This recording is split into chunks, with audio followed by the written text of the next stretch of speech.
তোমার নামে আনন্দে দুলি, তোমার নামে দুনিয়া ভুলি, কি জাদু রাখা এই নামেতে। ঠিক না বেটি? তোমার নামে আনন্দে দুলি, তোমার নামে দুনিয়া ভুলি, কি জাদু রাখা এই নামেতে। খোদার পরশে সে নাম আরশে, খোদার পরশে সে নাম আরশে, নাম মুহাম্মদ শুধু মধুময়।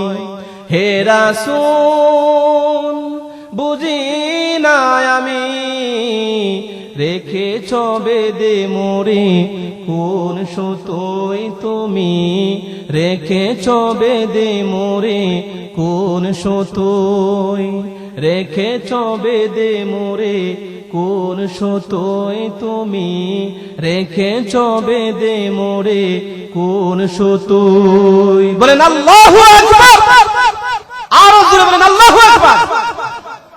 ঘুম ভাঙছেনি, প্রধান অতিথি সাহেব তো রয়েছে, ঠিক না বেটি? হ্যাঁ, আর থাকতে হবে না। প্যারে হাজরিন, বিশ্ব নবীর সুন্নাহ থেকে আমরা কিছু আমল করব, রাজি আছে না নাই? এগুলো রাসূলের আদর্শ, জুড়ে বলেন ঠিক না বেঠিক? প্যারে হাজরিন, কত সুন্নতের কথা বললাম। মসজিদে ঢুকা বের হওয়া, ঘরের ভিতরে ঢুকা বের হওয়া, বাথরুমের ভিতরে ঢুকা বের হওয়া, বাবার আমার জামা কাপড়ের সুন্নাহর কথা বললাম। আসুন এবার একটা সুন্নাহ নিয়ে আমরা একটু আলোচনা করি, বলেন ঠিক কিনা? রাজে আসেন তো? প্যারে হাজরিন, কারি তৈয়ব সাহেব রহমাতুল্লাহি আলাইহি আল্লাহর একজন জিন্দা ওলি। প্যারে হাজরিন, তার খুতবাতের মতে শোয়ার সুন্নাহ নিয়ে কিছু আলোচনা করছে। কিসের জন্য বললাম? আল্লাহর রাসূল সাল্লাল্লাহু আলাইহি ওয়াসাল্লামের প্রত্যেকটা সুন্নতের ভিতরে, প্রত্যেকটা আদর্শের ভিতরে উম্মতের জন্য উপকার আছে। চিল্লায়ে বলেন সুবহানাল্লাহ। প্যারে হাজরিন, কারি তৈয়ব সাহেব রহমাতুল্লাহি আলাইহি বলেন, হাদিসের আলোকে তার খুতবাতে কথাগুলো বলেছেন। প্যারে হাজরিন, 4 পদ্ধতিতে শয়ন করা যায়, ঘুমানো যায়। ডান কাত হয়ে ঘুমানো যায়, বাম কাত হয়ে ঘুমানো যায়, উপর হয়ে ঘুমানো যায়, চিত হয়ে ঘুমানো যায়। জোরে বলেন ঠিক কিনা?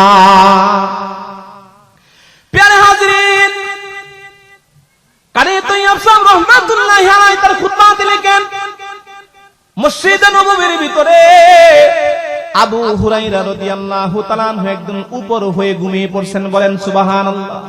বিশ্ব পয়গম্বর মুহাম্মদুর রাসূলুল্লাহ সাল্লাল্লাহু আলাইহি ওয়াসাল্লাম পা দ্বারা নাড়াচাড়া করেছেন, আবু হুরায়রাকে জাগ্রত করে দিয়েছেন। আবু হুরায়রার ঘুম ভেঙে গেছে। যখন তাকাইছেন, আল্লাহর হাবিব বলেন, আবু হুরায়রা উপর হয়ে ঘুমোতে নাই, মসজিদের ভিতরে আর ঘরে নাই, কোন জায়গায় উপর হয়ে ঘুমাবা না, কারণ উপর হয়ে ঘুমানো না জায়েজ নয়, হারাম নয়, শরীয়ত মাকরু বলেছে। কিন্তু উপর হয়ে স্মরণ করাকে শরীয়ত পছন্দ করে না। কিসের জন্য বাবারা আমার? বিশ্বনবী মুহাম্মদুর রাসূলুল্লাহ সাল্লাল্লাহু আলাইহি সাল্লাম বলেন, যদি উপর হয়ে কোনো বান্দা ঘুমায়, উপর করে জাহান্নামীদেরকে টেনে হেসড়ে জাহান্নামের ভিতরে নিক্ষেপ করা হবে। এজন্য উপর হয়ে ঘুমানোর ভিতরে জাহান্নামীদের সাদৃশ্য পাওয়া যায়, জাহান্নামীদের নমুনা পাওয়া যায়। আমার উম্মত মর্দে মুমিন ঘুমাবে, তার ঘুমের ভিতরে কাফেরদের এবং জাহান্নামীদের সাদৃশ্য ইখতিয়ার পাবে, সাদৃশ্য পাবে, জাহান্নামীদের সাথে মিল হয়ে যাবে। এমন শয়নকে শরীয়ত পছন্দ করে না। মেডিকেল সায়েন্স গবেষণা করে বলেছেন, উপর হয়ে যদি ঘুমায়, রাসূল কিসের জন্য নিষেধ করেছেন? বিজ্ঞানীরা, চিকিৎসা বিজ্ঞানীরা এইটার নিয়ে গবেষণা করেছেন, পরীক্ষা নিরীক্ষা করে দেখেছেন, কোন মানুষ যদি উপর হয়ে ঘুমায় যায়, তার নারী বুড়ি এমন পেশ লাগতে পারে, কঠিন ব্যথা দেখা দিতে পারে, ব্যথার যন্ত্রণায় মুহূর্তের ভিতরে মানুষটা মারা যাইতে পারে। রাসূলের সুন্নতে কল্যাণ আছে না নাই? শিফা আছে না নাই? উপকার আছে না নাই? প্যারে হাজরিন, এজন্য উপর হয়ে শয়ন করা গেল না। এবার আসুন চিত হয়ে করা যাবে কিনা? আল্লাহর হাবিব সাল্লাল্লাহু আলাইহি সাল্লাম বলেন, যখন দুইজন যুদ্ধ শুরু হয়, যদি কাউকে চিৎ করে শোয়া দিতে হয়, তাকে বোঝা হয় তাকে পরাস্ত করা হয়েছে, তাকে হারিয়ে দেওয়া হয়েছে, আল্লাহর রাসূল সাল্লাল্লাহু আলাইহি সাল্লাম বলেন, যুদ্ধের ময়দানে কাউকে যদি চিৎ করে শোয়া দিতে পারে, সে হাতের মধ্যে টের দেওয়া উঠতে পারে না, উপর হয়ে শয়ন করলে হাতের মধ্যে টের দেয়া দাঁড়াইতে পারে, চিৎ করে যদি শোয়া দেয় হাতের মধ্যে টের দেওয়া সে দাঁড়াইতে পারে না। আর যারা রোগী, যারা বেমারি, যারা দুর্বল, যারা জীর্ণ শীর্ণ, তারা চিৎ হয়ে সব সময় চার পায়াতে শোয়া থাকে, কাঠের মধ্যে শোয়া থাকে, টেবিলের মধ্যে শোয়া থাকে। আল্লাহর হাবিব বলেন, এটা ব্যর্থতার একটা আলামত, দুর্বলতার একটা আলামত, দুর্বলদের একটা নমুনা। এই জন্য চিৎ হয়ে শয়নের ভিতরে দুর্বলদের আলামত পাওয়া যায়। এজন্য চিৎ হয়ে শয়ন করা শরীয়ত পছন্দ করে না। আল্লাহু আকবার। বিশ্ব পয়গম্বর বলেন, কেন পছন্দ করে না? চিৎ হয়ে শয়নের ভিতরে দুর্বলতার আলামত পাওয়া যায়। আল মুমিনুল কাবিয়্যু খায়রুম মিনাল মুমিনিজ যায়ীফ। দুর্বল মুমিনের চাইতে শক্তিশালী মুমিনের কদর ইসলামে বেশি, আল্লাহর কাছে বেশি, রাসূলের কাছে বেশি। কেন রে? বিশ্ব পয়গম্বর বলেন, শক্তি থাকলে যুদ্ধ করা যায়, শক্তি থাকলে জিহাদ করা যায়, শক্তি থাকলে সারা রাত দাঁড়ায়া দাঁড়ায়া তাহাজ্জুদের নামাজ পড়া যায়। ঠিক না? ঠিক আওয়াজ করে বলুন। এজন্য হাবিবে কিবরিয়া বলেন, শক্তিশালী মুমিনের কদর বেশি। আল্লাহর হাবিব বলেন, আমি যে ঘোড়াটা সওয়ার করতাম, যে ঘোড়ার উপরে আরোহণ করতাম, ঘোড়ার মধ্যে একটা রিকাব ছিল পা দিয়া ঘোড়ার উপরে ওঠার জন্য, কিন্তু আমি বিশ্বনবী রিকাবের মধ্যে কখনো পা দেই নাই, জমিন থেকে লাফ দিয়া ঘোড়ার পিঠে আরোহণ করেছি। বলেন আল্লাহু আকবার। প্রিয় হাজরিন, বিবি আমেনা বলেন, আমার শিশু মুহাম্মদ যখন জন্মগ্রহণ করি, আমি আমেনার কাছে মনে হয় আমার ঘরের ভিতরে একটা দুটো নয়, লক্ষ কোটি সূর্য প্রবেশ করিয়ে দেওয়া হয়েছে। বলেন আল্লাহু আকবার। বিবি আমেনা বলেন, আমার শিশু মুহাম্মদ কতনারকিত অবস্থায় জন্মগ্রহণ করেছে। শুধু তাই নয়, শিশুরা জন্মগ্রহণের সময় কাঁদে কি কাঁদে না? আমেনা বলেন, সবাই ওয়াও ওয়াও বলে কাঁদে। আমার শিশু মুহাম্মদ কান্নার শব্দের মধ্যে আমি শুনতে পেয়েছি, রব্বি হাবলি উম্মতি, রব্বি হাবলি উম্মতি। বলেন আল্লাহু আকবার। উম্মতের দরদ আর ভালোবাসা নিয়ে শিশু মুহাম্মদ জন্মগ্রহণ করেছে। আবু তালিব রাসূলের পেয়ারা চাচা বলে, আমার বাতিজা যখন শুয়ে খেলাধুলা করে, কখনো ডানে কাত হয়ে যায়, কখনো বামে কাত হয়ে যায়, লক্ষ্য করে দেখি আমার বাতিজা যখন ডান দিকে কাত হয়, আকাশের চাঁদটা ডান দিকে চলে যায়, যখন বাম দিকে কাত হয়ে যায়, আকাশের ছাদটা বাম দিকে চলে আসে, ছাদে আমার বাতিজা মুহাম্মদের সাথে খেলাধুলা করে। বলেন আল্লাহু আকবার। প্রিয় হাজরিন, এসল আপনি আমার নবী মুহাম্মদুর রাসূলুল্লাহ। তাফসীরের কিতাবে আসছে, আবু তালিব কাফের ছিলেন, রাসূলের আপন চাচা। রাসূলের জন্ম খবরকে উপলক্ষে জন্ম খবর তার বাদী গিয়ে যখন আবু তালিবের কাছে বলেছে, নেতাজি আপনার তো বাতিজা হয়েছে, বাইপু হয়েছে। বলেন আল্লাহু আকবার। আবু তালিব বলেন, বাদী আমার বাতিজা জন্মগ্রহণ করেছে, আনন্দের কবর যেহেতু দিয়েছ, তোমারে আজাদ করে দিলাম। বলেন আল্লাহু আকবার। কাফের ছিল, এরপরে কি পরিমাণ ভালোবাসা দেখেন। আল্লামা ইবনে আব্বাস রাদিয়াল্লাহু তাআলা আনহু বলেন, স্বপ্নে আবু তালিবের সাথে আমার কথা হয়েছে, জিজ্ঞেস করলাম কবরের ভিতরে কোন অবস্থায় আছো, মালিক তোমার সাথে কেমন ব্যবহার করেছে। আবু তালিব বলেন, না না, কবরের ভিতরে মোটেও আমি ভালো নয়, কিন্তু যে আঙ্গুল দিয়ে ইশারা করে আমার বাতিজার জন্ম উপলক্ষে বাদী আজাদ করে দিয়েছিলাম, যখন আমাকে খুব বেশি আজাদ দেওয়া হয়, এই আঙ্গুলটা মুখের ভিতরে দিয়ে যখন আমি চুষতে থাকি, আমার কলিজা ঠান্ডা হয়ে যায়। নবীর মুজেজা আছে না নাই? নবীকে ভালোবাসবেন তো? নামাজ পড়ে না ছেড়ে, দাড়ি রেখে না ছেড়ে, সুদ ঘুষ ছেড়ে দিয়া না দূরে রেখে, আল্লাহ রাব্বুল আলামিন আমাদের সকলকে রাসূলের আশিক উম্মত হিসাবে কবুল আর মঞ্জুর করুন, আমরা সকলে বলি আমিন। এটা কি মাস? রজব মাস। প্যারে হাজিরিন, এই রজব মাস আল্লাহর হাবিব সাল্লাল্লাহু আলাইহি সাল্লাম মেরাজের ঘটনা তো আমরা সকলেই শুনেছি, ঠিক না বেঠিক? হ্যাঁ, কিন্তু ওই মেরাজের ঘটনা কিসের জন্য বর্ণিত হলো কোরআন এবং হাদিসে? এর পিছনে কিছু কারণ আছে। যাই হোক, আমি সেদিকে যেতে চাই না, আমি মূল আলোচনায় প্রবেশ করি।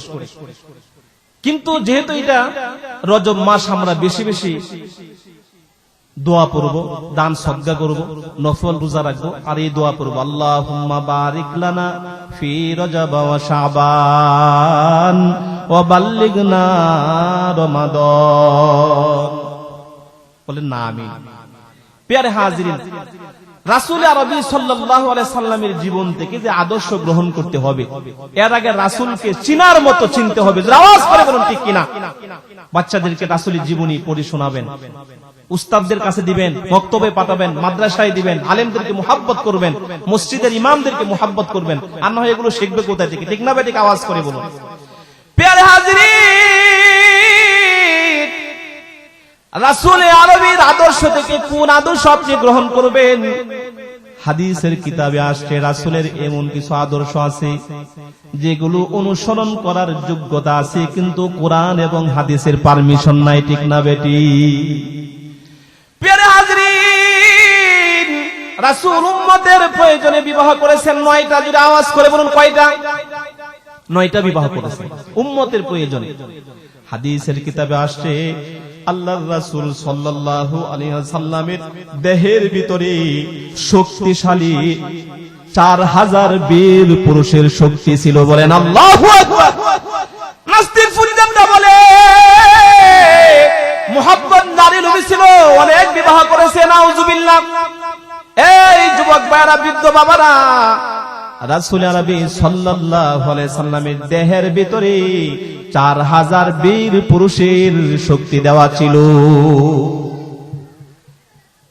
আমার বাবারা, বৃদ্ধ বাবারা, সাধারণ একজন মানুষ যদি সামর্থ্য থাকলে 4টা বিবাহ করতে পারে। 4 দিয়া যদি 4000 আপনি পূরণ করেন, বিবাহ কয় হাজার হয় বলেন তো দেখি? 16,000। কয় হাজার? 16,000।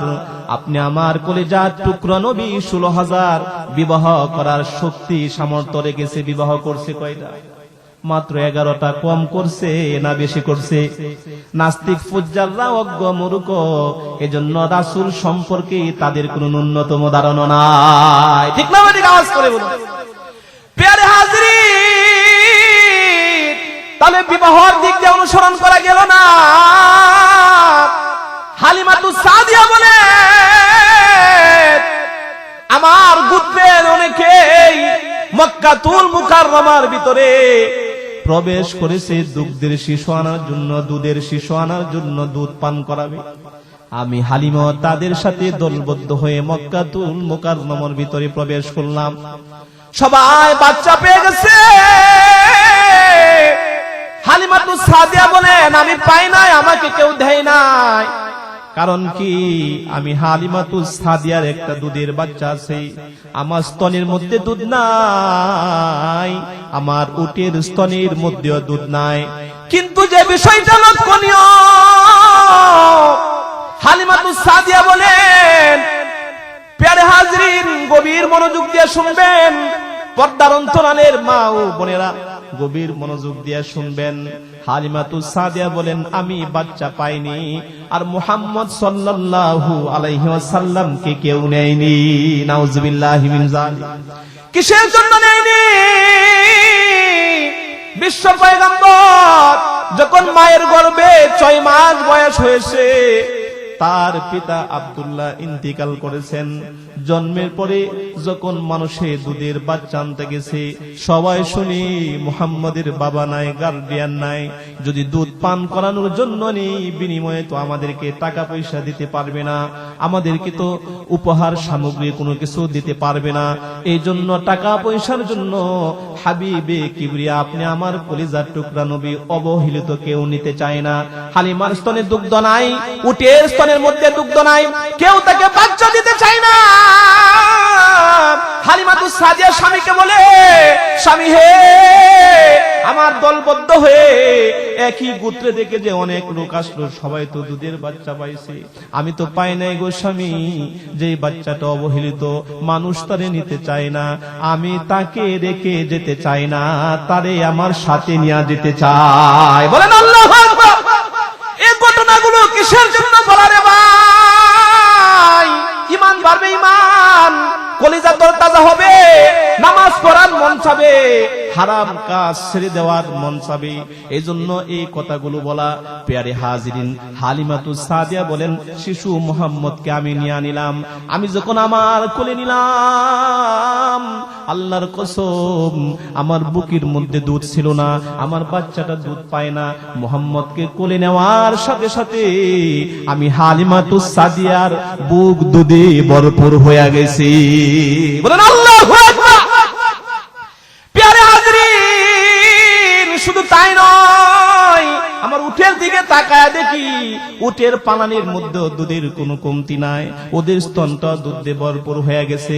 যখন মক্কা থেকে আমাদের গোত্রের দিকে রওনা দিলাম, আমার উটটা এমন দ্রুত গতিতে চলতে শুরু করেছে, হাঁটতে শুরু করেছে, অন্য অন্য উট আমি হালিমাতুস সাদিয়ার উটের সাথে হেঁটে যেতে পারে না। অন্য অন্য গোত্রের মানুষে ডাকে,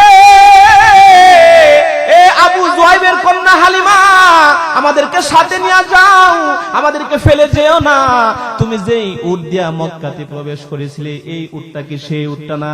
হালিমাতুস সাদিয়া বলেন, হ, আমি তো এই উট দিয়ে মক্কাতে প্রবেশ করেছি, আবার এই উট দিয়েই তো আমার বাড়িতে আমি যাচ্ছি।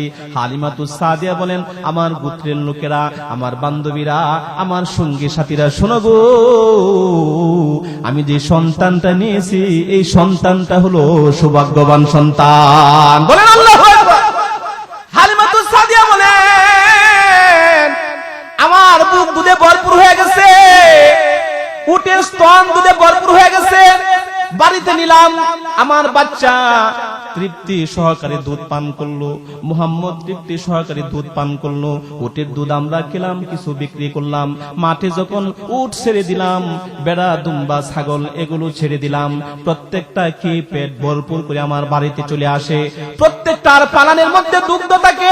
অন্যান্য গোত্রের মানুষেরা রাখালদেরকে বলে, রাখালেরা রে, হালিমাতুস সাদিয়ার রাখাল যে জায়গায় উট পালন করে, উটকে ঘাস খাওয়াই, বেড়া দুম্বাকে, ছাগলকে ঘাস খাওয়াই, তোমরা হালিমাতুস সাদিয়ার বেড়া দুম্বা ছাগলের সাথে উটের সাথে তোমরা রাখালি করবা। আসলে কি হালিমাতুস সাদিয়ার উট ছাগল বেড়ার মধ্যে আপনার বরকত, না বিশ্ব নবী মুহাম্মদুর রাসূলুল্লাহ সাল্লাল্লাহু আলাইহি ওয়াসাল্লামের বরকত? ভালোবাসবেন তো?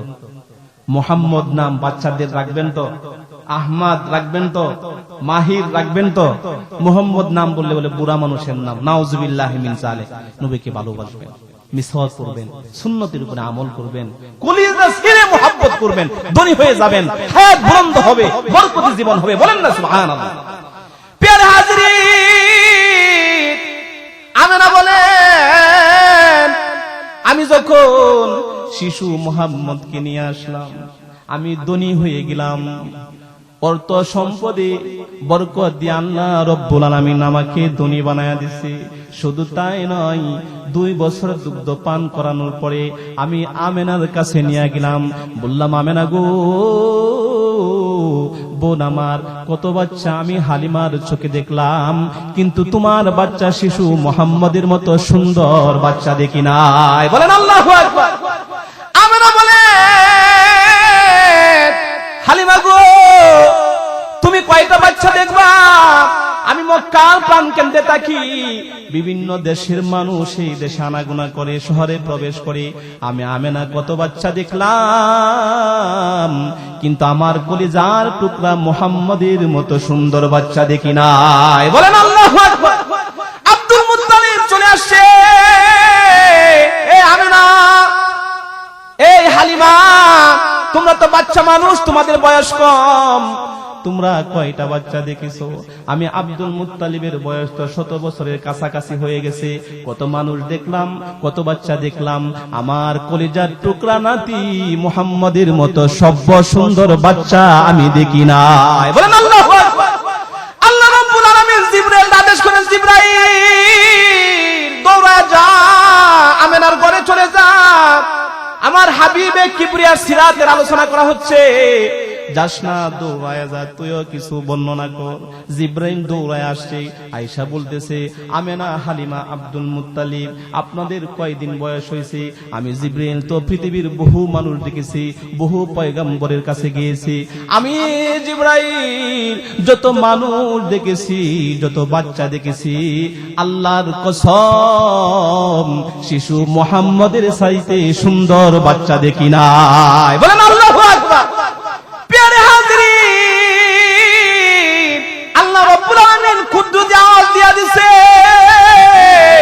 হালিমা, আমেনা, আব্দুল মুত্তালিব, জিবরাইল শুনো, যত মানুষ দুনিয়া থেকে বিদায় হয়ে গেছে, যত মানুষ দুনিয়ার মধ্যে বেঁচে আছে, কিয়ামত পর্যন্ত যত মানুষ দুনিয়া আসবে, আমি আল্লাহ রাব্বুল আলামিন আমার হাবিবে কিবরিয়ার চাইতে কোন সুন্দর গুণান্বিত মানুষ দুনিয়ায় পাঠাবো না। বলেন আল্লাহু আকবার। বিশ্বনবী মুহাম্মদুর রাসূলুল্লাহ সাল্লাল্লাহু আলাইহি সাল্লামের এই গুণগুলো বর্ণনা করলেন। হালিমাতুস সাদিয়া বলেন, বিশ্বনবী যখন আমার স্তন থেকে দুগ্ধ পান করত, একটা স্তন থেকে দুধ খেতেন, আর একটা স্তন তার দুধ বায়ের জন্য রেখে দিতেন। বলেন সুবহানাল্লাহ। প্রিয় হাজরিন, আমাদের সমাজে বাচ্চাদেরকে যদি দেওয়া হয়, তোমার দুধ মায়ের এক স্তন থেকে দুধ পান করবা, আরেকটা স্তন তোমার দুধ বায়ের জন্য রেখে দিবা, পারবে কিনা? পারবে না। এজন্য রাসূল সাল্লাল্লাহু আলাইহি ওয়াসাল্লামকে দুধ খাওয়ার দিক দিয়েও অনুসরণ করা গেল না, ঠিক না বেটি? প্রিয় হাজরিন, দুটো উদাহরণ দিলাম। বিবাহের ক্ষেত্রে অনুসরণ করা গেল না, দুধ খাওয়ার দিক দিয়ে অনুসরণ করা গেল না, মিসওয়াক করার দিক দিয়ে অনুসরণ করা যাবে কি যাবে না? মিসওয়াক করা সুন্নত। প্রতি ওয়াক্ত নামাজের আগে, ওযুর আগে আপনি মিসওয়াক করবেন। যখন জামাটা পরিধান করবেন, ডান হাতটা আস্তিনে আগে প্রবেশ করাবেন। যখন জুতা পরিধান করবেন, বাম পা দিবেন না ডান পা দিবেন? আওয়াজ করে বলুন। ডান পা আগে দিবেন। যখন মসজিদে প্রবেশ করবেন, জোরে আওয়াজ করে বলুন, ডান পা না বাম পা? ডান পা আগে দিবেন। আল্লাহুম্মা আফতাহলি বলেন, আল্লাহুম্মা আফতাহলি আবওয়াব রাহমাতিক দোয়া পড়বেন। মসজিদ থেকে যখন বের হবেন, ডান পা দিবেন না বাম পা দিবেন? বাম পা দিবেন। আল্লাহুম্মা ইন্নী আসআলুকা মিন ফাদলিক, ঘরের ভিতরে যখন প্রবেশ করবেন ডান পা আগে দিবেন, যখন বের হবেন বাম পা দিবেন। বাথরুমের ভিতরে যখন প্রবেশ করবেন, প্রস্রাবখানার ভিতরে যখন প্রবেশ করবেন, বাম পা আগে দিবেন, বের হওয়ার সময় ডান পা আগে দিবেন। এই সবগুলো আমল হলো রাসূলের আদর্শ। বলেন আল্লাহু আকবার। ছোটদেরকে মুহাব্বত করবেন, ভালোবাসবেন, এগুলো রাসূলের আদর্শ। প্রিয় হাজরিন, এজন্য আল্লাহর রাসূল সাল্লাল্লাহু আলাইহি ওয়াসাল্লাম বলেছেন, আমার যে উম্মতের মধ্যে আমার আদর্শ খুঁজে পাওয়া যাবে, আমার সে সমস্ত উম্মতকে আমি সুপারিশ করে জান্নাতের ভিতরে প্রবেশ করাবো। বলেন না সুবহানাল্লাহ। প্রিয় হাজরিন, আপনি আমার নবী, তার সুন্নতকে জিন্দা করার জন্য ইমামে আবু দাউদ নদীর কিনার দিয়ে হাঁটাছাড়া করতেছে। কোথায়?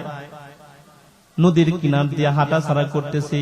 ইমামে আবু দাউদ বলেন, একজন জেলে মাছ মারতেছে, নৌকার মধ্যে সে অবস্থান করতেছে, তার হাসি আসছে। হাসি দিলে, হাসি দেওয়ার পরে কি বলতে হয় বলেন তো? আলহামদুলিল্লাহ। যিনি শুনবেন সে কি বলতে হবে? এরহামুকাল্লাহ, এরহামুকাল্লাহর আওয়াজ যে শুনবে সে বলবে ইয়াহদিকুমুল্লাহ। বলেন আল্লাহু আকবার। এগুলো রাসূলের আদর্শ, রাসূলের সুন্নাত। ইমাম আবু দাউদ বলেন, তাকায় দেখি যেই জেলে হাসি আসছে সে আলহামদুলিল্লাহ বলছে। এখন আমি যদি ইরহামুকাল্লাহ বলি, আমার আওয়াজটা দক্ষিণা বাতাসে উত্তরে নিয়ে যাবে। জেলেটা আমার সাইতে দক্ষিণ দিকে, বাতাস তো দক্ষিণের, আমার আওয়াজ চলে যাবে উত্তরে। ইমাম আবু দাউদ বলেন, পকেটে হাত দিলাম, দেখলাম কয় টাকা আছে, হাত দিয়া দেখলাম 2 টাকা আছে। 2 টাকা দিয়া একটা নৌকা ভাড়া করেছি। আল্লাহু আকবার বলবেন না? জোরে বলেন আল্লাহু আকবার। আরো জোরে বলেন আল্লাহু আকবার। জোরে চিল্লায় বলেন আল্লাহু আকবার। প্যারে হাজরিন, ইমাম আবু দাউদ বলেন 2 টাকা দিয়ে নৌকা ভাড়া করছি। নৌকা ভাড়া কইরা জেলের কাছে গেছি, গিয়া বলছি, ভাই আমার, তোমার তো হাসি আসছে, হাসির উত্তরে তুমি বলছো আলহামদুলিল্লাহ। আমি ইমাম আবু দাউদ রাসূলের সুন্নাতের উপরে আমল করার জন্য বললাম ইরহামুকাল্লাহ। ইরহামুকাল্লাহর আওয়াজ তার কানে দিয়া ইয়াহদিকুমুল্লাহর আওয়াজ নিয়ে আমি বিদায় হয়েছি। রাতে যখন ঘুমালাম, মদিনার নবী, মদিনার পয়গম্বর ঘুমের ঘরে আমার সাথে সাক্ষাৎ করেছে। বলেন না আল্লাহু আকবার। বলতেছি, ইমামে আবু দাউদ, আমার একটা সুন্নতের জিন্দা করার জন্য 2 টাকা খরচ করে নৌকা ভাড়া করেছো। আমি নবী ওয়াদা দিলাম, আমার সুন্নতকে জিন্দা করার কারণে আমি নবী সুপারিশ করে তোমারে জান্নাত পর্যন্ত পৌঁছায়া দিমু। প্রিয় হাজরিন, এগুলো হলো রাসূলের আদর্শ। রাসূলের সুন্নতের উপর আমল করবে কি করব না? প্রিয় হাজরিন, এই আদর্শগুলো উম্মতের কাছে পৌঁছে দিতে যে নবীর কষ্ট করতে হয়েছে কি হয়েছে না? যদি আওয়াজ করে বলুন, কষ্ট করছে কিনা? প্রিয় হাজরিন, হিজরত করছে কিসের জন্য? ঈমানটা আপনি আমি পৌঁছে দেওয়ার জন্য। নবী যে মেহনত করেছেন তাকে অনুকরণ করার জন্য, তার আদর্শগুলো উম্মতের কাছে পৌঁছে দেওয়ার জন্য যে মেহনত করেছেন, এই মেহনত করার কারণে কাফের মুশরিকরা, বেঈমানেরা, তার গোষ্ঠীর লোকেরা তারে এমন অত্যাচার করেছে, হিজরত করে মক্কা ছেড়ে মদিনায় যেতে হয়েছে। প্রিয় হাজরিন, রাসূল আরবি কালিমার দাওয়াত যখন দেন, যদি একজন মানুষ ইমানদার না হয় রাসূলকে অনুসরণ করতে পারবে কিনা বলেন তো দেখি? যদি আওয়াজ করে বলুন, করতে পারবে কিনা? আগে ঈমান আনতে হবে। যখন কালিমার দাওয়াত দেন, মক্কার লোকেরা তার বিরোধিতা করে, গোষ্ঠীর লোকেরা তার বিরোধিতা করে। মুহাম্মদুর রাসূলুল্লাহ সাল্লাল্লাহু আলাইহি ওয়াসাল্লাম বলেন, এমন অত্যাচার শুরু করেছে, মক্কাতে আমি আর থাকতে পারবো না। আমার আল্লাহ তাআলা আমাকে জানান দিয়েছেন, হাবিব আমার, চুপি চুপি হিজরত করে মক্কা থেকে মদিনায় চলে যাইবা। বলেন আল্লাহু আকবার। এই কষ্ট কিসের জন্য করেছেন বাবারা? কথা বলেন, কিসের জন্য? উম্মতের জন্য। উম্মতকেই কবর রাখে। কথা বলেন, রাখে? কিছুদিন আগে এক জায়গায় পাত্রী দেখতে গেছি। কি দেখতে গেছি? পাত্রী দেখতে। তখন আমাকে জিজ্ঞেস করতেছে, পর্দা মেনটেন করে, যে হুজুর আপনি কিছু জিজ্ঞেস করেন। পর্দার অবসর থেকে জিজ্ঞেস করলাম, মেয়ে অনার্সে পড়ে, শিক্ষিতা মেয়ে না। বললাম যে আপনি বলেন বেতরের নামাজ কয় রাকাত? সহজভাবে জিজ্ঞেস করলাম। উনি বলতেছে 21 রাকাত। আযুবিল্লাহ কইতেন না, কয় রাকাত? রাসূলের আদর্শের খোঁজখবর নিব কোন সময়? সুন্নতের উপর আমল করব কোন সময়? অনার্সে পড়ে মেয়ে বলতেছে বেতরের নামাজ 21 রাকাত। আমি বললাম এটা কেমনে বললেন? বেজুত। কি বেজুত? বললাম তারাবির নামাজ কয় রাকাত? 30 রাকাত। বললাম এটা কেমনে বললেন? রোজা 30 রাকাত নামাজ। আল্লাহ বুঝেন যে মুসলমান কোন সমাজে বসবাস করে। বিবাহ করাইলেও মেয়েরও যাচাই বাছাই করে করাইতে হবে, ছেলেকেও যাচাই বাছাই করে করাতে হবে। ঠিক না বেঠিক? জোরে আওয়াজ করে বলুন। এই হলো আমাদের সমাজের অবস্থা, পরিবারের অবস্থা। এজন্য যদি পরিবারকে সুন্দর করতে হয়, সমাজকে সুন্দর করতে হয়, শিক্ষিতা, পরমা সুন্দরী, যা কিছু আপনি দেখেন, যদি গুণবতী একটা মেয়েকে ছেলের বধূ হিসাবে, নিজের বধূ হিসাবে আনতে চান, দিনদার ছেলে পেতে চান, তার মধ্যে সর্বপ্রথম রাসূলের সুন্নতের অনুসরণ আছে কিনা, রাসূলের নীতি আদর্শ তার 3.5 হাত ভরির ভিতরে আছে কিনা সর্বপ্রথম দেখতে হবে। জোরে আওয়াজ করে বলুন ঠিক কিনা। যেই লোকের আপনার জিন্দেগিতে নামাজ নাই, রোজা নাই, সুন্নতের আমল নাই, বেতরের নামাজ নাকি 21 রাকাত, তারাবির নামাজ আপনার এই কয় টাকা 30 টাকা, এই হইল সমাজের হাল। রাসূলের জীবনী নিয়ে যারা গবেষণা করে, আদর্শ নিয়ে যারা গবেষণা করে, তাদের কি এই দুরবস্থা থাকবে বাবারা? খারাপ লাগতেছে আপনাদের? আলোচনা বন্ধ করে দিব, চলবে কিছুক্ষণ? বলেন না ভাই, থাকবে। ঘুমটা ভাঙছে তো ইনশাআল্লাহ। প্রিয় হাজরিন, হিজরত করে কিসের জন্য মদিনায় যেতে হয়েছে? শুধু উম্মতের দরদে রাসূল মেহনত করেছেন। জোরে বলেন ঠিক কিনা। বিশ্বনবী মুহাম্মদুর রাসূলুল্লাহ সাল্লাল্লাহু আলাইহি ওয়াসাল্লাম আবু বকর সিদ্দিক রাদিয়াল্লাহু তাআলা আনহুকে কানে কানে বলেছেন, না আবু বকর, আমার রব আমারে জানায়া দিয়েছে চুপি চুপি হিজরত করতে হবে। প্রিয় হাজরিন, আবু বকর কেমন আসে, রাসূলের কেমন আসে? বদরের একটা ঘটনা বলি। বদরের যুদ্ধ যখন শুরু হয়ে গেছে, সিদ্দিক আকবরের ছেলে বেঈমানদের দলে, আবু বকর ইমানদারদের দলে। বলেন আল্লাহু আকবার। যুদ্ধ শুরু হয়ে গেছে, সিদ্দিক আকবরের ছেলে তখনও ঈমান গ্রহণ করে নাই। যুদ্ধ শেষ, মুসলমানদের বিজয় হয়েছে। পরিশেষে রাসূলের সম্মানিত শ্বশুর সিদ্দিক আকবরের ছেলে ঈমান গ্রহণ করেছে। বাপ বেটা কথোপকথন করে, আব্বাজান, বদরের যুদ্ধে তো আপনি রাসূলের সৈনিক ছিলেন, আমি তো আবু জাহেলের সৈনিক ছিলাম। বাবা গো, আপনার সাথে কয়েকবার আমার যুদ্ধের ভিতরে সাক্ষাৎ হয়েছে, কিন্তু আমি আপনার সামনে যাই নাই, নিজেকে একটু আড়াল করে নিয়েছি। চিন্তা করে দেখলাম হাতে তরবারি দিয়া কেমনে বাবার উপরে আঘাত করি। বলেন আল্লাহু আকবার। প্রিয় হাজরিন, আবু বকর সিদ্দিক বলেন, আল্লাহর কসম, সন্তান আমার, তোমার আমি একটিবারের জন্য দেখি নাই। যদি দেখতাম তাহলে আমার হাতের দাঁড়ালো তরবারি দিয়া দেহ থেকে তোমার মাথাটা আলাদা করে দিতাম। বলেন আল্লাহু আকবার। আবু বকর সিদ্দিক বলেন, ছিল আমার কেন আলাদা করে দিতাম? মিন ওয়ালিদিহি ওয়া ওয়ালাদিহি ওয়ান নাসি আজমাইন, মাতা পিতার চাইতে, সন্তানের চাইতে, তামাম পৃথিবীর সমস্ত মানুষের চাইতে বিশ্বনবীর শান আর মান সম্মানের মর্যাদা আমি আবু বকরের কলিজার ভিতরে বেশি। এই আবু বকরকে বলেছেন, আবু বকর, হিজরত করতে হবে, আল্লাহ জানিয়ে দিয়েছেন, গোপনে গোপনে চলে যেতে হবে।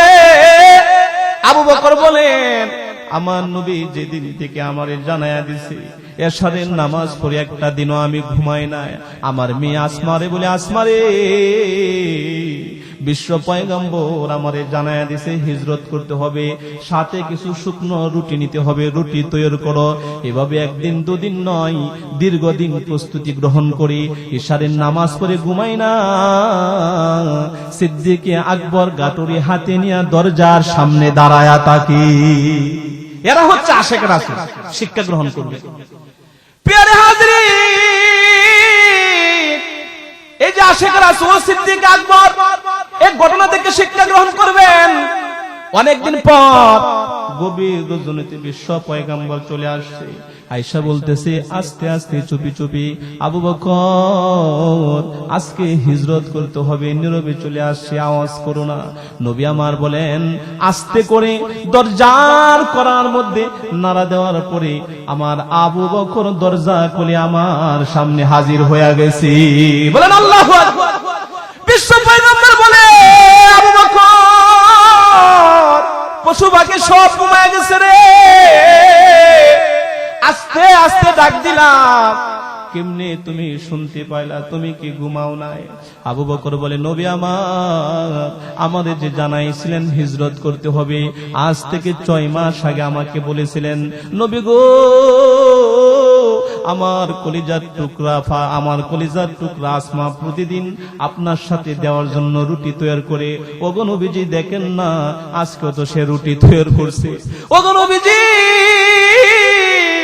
একদিন দুদিন নয়, 6 মাস পর্যন্ত আসমা রুটি বানায়। আমি ঘুমাই না, রুটিগুলো গাঠুরির ভিতরে নিয়া দরজার সামনে দাঁড়ায় থাকি। যখন ফজরের আজান দেয় আমার বোঝার আর বাকি নাই আজকে হিজরতের রাত না। ওগো নবীজি এভাবে আমি 6টা মাস পর্যন্ত দাঁড়ায় থাকি। নবী জড়ায় নিছে, আবু বকরকে জড়ায় নিছে। আবু বকর শুনো, সুসংবাদ শুনো, তামাম পৃথিবীতে যত মাখলুক আছে, যত মানুষ আছে, সমস্ত মানুষ যে পরিমাণ নেক অর্জন করেছে, সকলের নেক যদি এক পাল্লায় রাখা হয়, আবু বকর রে তোমার নেক যদি এক পাল্লায় রাখা হয়, পৃথিবীর সমস্ত মানুষের চাইতে তোমার নেকের পাল্লাটা ভারী হয়ে যাবে। নবী বুকে জড়ায় এনেছে। রাসূলের আদর্শটা কেমনে গ্রহণ করছে রে বাবারা? কলিজা দিয়া রাসূলকে ভালোবাসতে হবে, তার বিধানকে মানতে হবে। আল্লাহর হাবিব বলেন, আবু বকর আর দেরি করা যাবে না, বের হয়ে যাও। মরুভূমির পথ পাড়ি দিয়া দূর বহুদূর যেতে হবে। হাঁটতে হাঁটতে নবীর পা মুবারক ফুলে গেছে। বলতেছে আবু বকর আর হাঁটতে পারবো না, এবার একটু বিশ্রামের দরকার। আবু বকর বলেন, একটা গুহার নিকটে চলে গেলাম। পেয়ারা হাবিব কলিজার টুকরা নবীরে বলতেছি, নবী আমার, গুহার ভিতরে আপনি আগে প্রবেশ করবেন না গো নবীজি, বিষাক্ত কোন সাপ বিচ্ছু থাকতে পারে। আমি আবু বকর আগে প্রবেশ করব। কামড় যদি দেয় আমারই আগে দেব। কি পরিমাণ ভালোবাসা ছিল আবু বকর সিদ্দিক রাদিয়াল্লাহু তাআলা আনহু। শুধু তাই নয়, গুহার ভিতরে প্রবেশ করেছেন। এরপরে বলতেছেন, ওগো নবীজি নিরাপদ মনে হয়, চলে আসুন, গুহার ভিতরে চলে আসুন। সিদ্দিক আকবর রাদিয়াল্লাহু তাআলা আনহু বলেন, আমার কোলে মাথা রেখে বিশ্ব নবী ঘুমিয়ে পড়েছেন।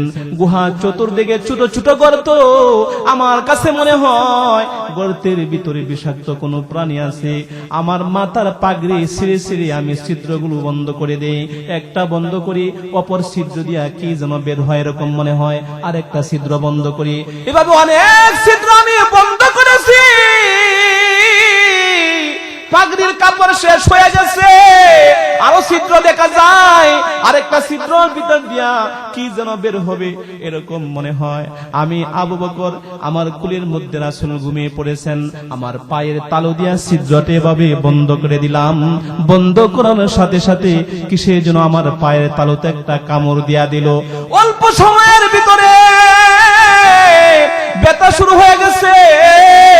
ব্যথার তীব্রতা, যন্ত্রণা আমি আবু বকর সহ্য করতে পারি না। আমার চোখ থেকে পানি প্রবাহিত হয়ে রাসূলের দেহ মুবারকের মধ্যে পড়ে গেছে। রাসূল আরবি সাল্লাল্লাহু আলাইহি ওয়াসাল্লামের ঘুম ভেঙে গেছে। আল্লাহর হাবিব আবু বকর, বিবি বাচ্চা রেখে আসছো, বৃদ্ধ বাবাটারে ঘরে রেখে আসছো, ছোট ছোট বাচ্চাদেরকে রেখে আসছো। আবু বকর রে, তাদের কথা তোমার মনে পড়ছে কিনা? আবু বকর বলেন, ওগো নবীজি, বিবি বাচ্চা, মা বাবা, সন্তান সন্ততি, বন্ধু বান্ধব, ধন দৌলত সকলের চাইতে আপনাকে বেশি ভালোবাসার নাম হইতো ঈমান গো নবীজি। ওগো নবীজি, তাদের কথা মনে পড়ে নাই। কিসে জানি আমার পায়ের তালুতে একটা কামড় দিয়া দিছে। ব্যথার তীব্রতা সহ্য করতে পারি নাই। আল্লাহর নবী বলেন, আবু বকর, পাঠা আমার দিকে দাও। রাসূলের জবান মুবারক থেকে একটু লালা লাগায়া দিছে। বলেন না আল্লাহু আকবার। একটু লালা লাগায়া দিছে। আর বিশ্ব নবী বলেন, গর্তের ভিতরে কে গো তুমি? বিপদের সময়, দুরবস্থার সময় আমার সাথে পায়ের তালুতে তুমি কামড় বসায়া দিছো। একটা বিষাক্ত সাপ গর্তের ভিতর থেকে বের হয়ে গেছে, রাসূলের সামনে হাজিরা দিয়া দিছে। বলেন আল্লাহু আকবার। স্বপ্ন সিজদায় পড়ে গেছে, মালিক আমার জবান খুলে দাও। সাতটা মানুষের মতো কথা বলতেছে, ওগো নবীজি, আমি আবু বকরের পায়ে কামড় দিতাম না, নিরুপায় হয়ে কামড় দিছি। আল্লাহু আকবার বলবেন না? আর জুলে বলেন আল্লাহু আকবার। সাতটা বলে নবী গো, নিরুপায় হয়ে কামড় দিয়া দিছি। মুসা কালিমুল্লাহ আল্লাহর পয়গম্বর যখন তার উম্মতের উদ্দেশ্যে ভাষণ দিয়েছিলেন, মুসা কালিমুল্লাহ তার উম্মতদেরকে বলছিলেন আখিরি জামানার একজন পয়গম্বর আসবে, তার খাতিরে আসমান জমিনের মঞ্জুরি হয়েছে, সমস্ত মাখলুক আল্লাহ সৃষ্টি করেছে, তারা গোষ্ঠীর লোকেরা তারে মক্কায় থাকতে দিবে না, হিজরত করে মদিনায় আসবে, ও গুহার ভিতরে আশ্রয় নেবে। ও গো নবীজি, মুসা আলাইহিস সালামের ভাষণের ভিতরে আপনার শান আর মানের কথা বলতেছিল।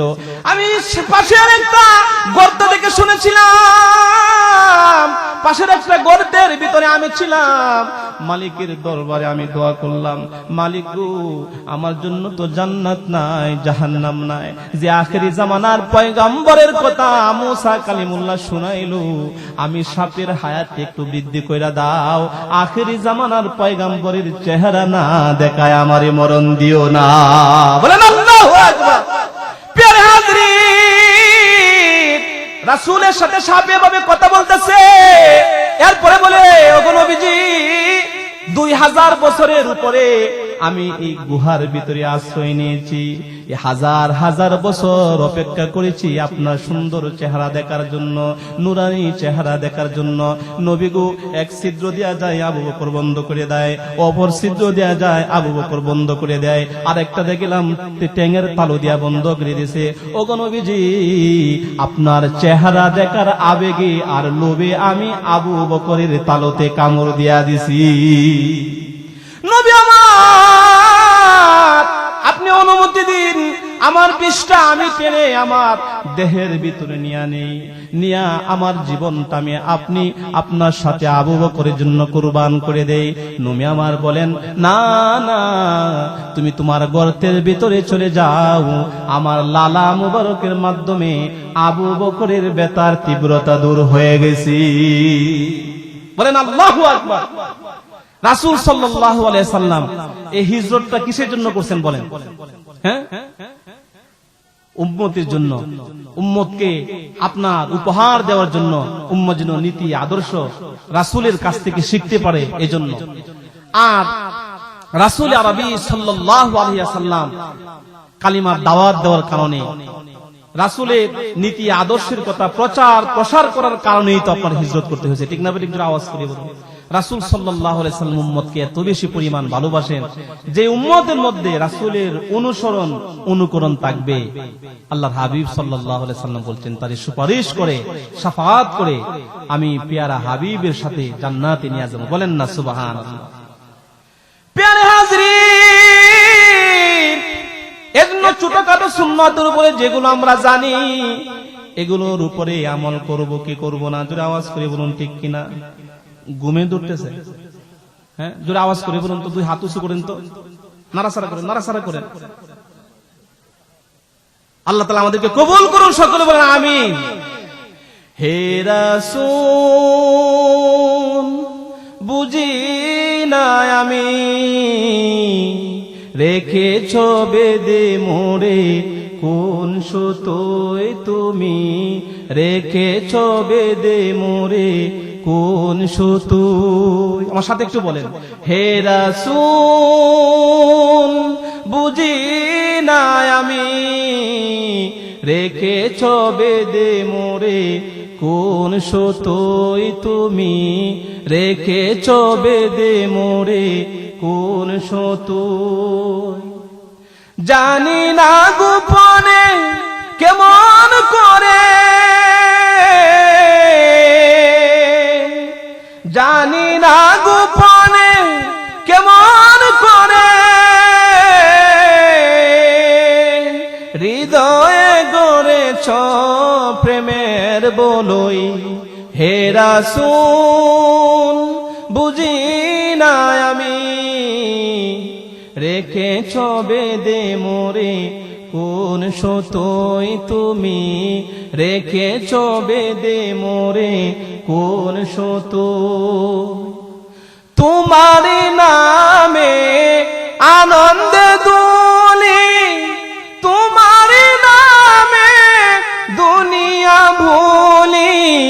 কি জাদু রাখায় নামেতে, ঠিক না বেটি? তোমারি নামে আনন্দে দুলি, তোমারি নামে দুনিয়া ভুলি, কি জাদু রাখায় নামেতে।